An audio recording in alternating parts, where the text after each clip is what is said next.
राज्यातील राजकारण हादरवून टाकणाऱ्या आणि संपूर्ण देशाचं लक्ष वेधून घेणाऱ्या उपमुख्यमंत्री अजित पवार यांच्या तथाकथित विमान अपघाती मृत्यू प्रकरणात आता अनेक गंभीर प्रश्न उपस्थित होत आहेत।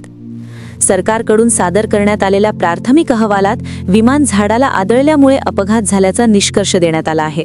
मात्र अपघात कसा झाला यापेक्षा अजित पवार त्या विमानात होते का आणि जिवंत अवस्थेत होते का हा खरा आणि महत्त्वाचा प्रश्न आहे।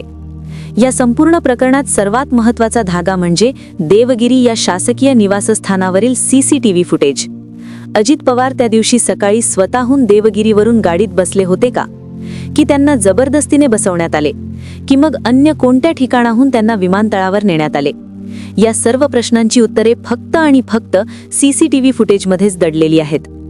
मात्र धक्कादायक बाब म्हणजे सरकार अद्याप हे फुटेज जनतेसमोर आणण्यास टाळाटाळ करत आहे।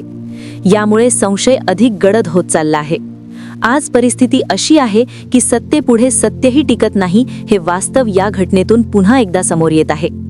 राज्यातील सामान्य नागरिकाला देखील निष्पक्ष चौकशीवर विश्वास राहिलेला नाही। अजित पवार यांचा मृत्यू म्हणजे केवळ एका नेत्याचा मृत्यू नाही, ते फुले, शाहू, आंबेडकर विचारांचे खरे पाईक होते। तसेच यशवंतराव चव्हाण यांना अपेक्षित असलेला पुरोगामी महाराष्ट्र घडविण्यासाठी झटणारा नेता हरपल्याची भावना आज जनतेच्या मनात आहे।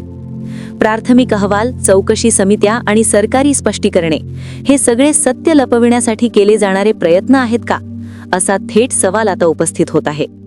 जर सरकारकडे काहीही लपविण्यासारखे नसेल तर देवगिरीवरील मृत्यू दिवशीचे सीसीटीव्ही फुटेज तत्काळ सार्वजनिक का केले जात नाही?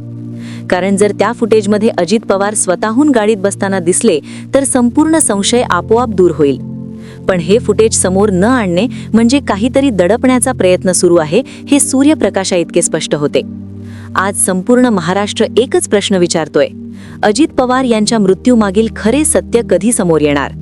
सत्य बाहेर येईपर्यंत हा आवाज थांबणार नाही।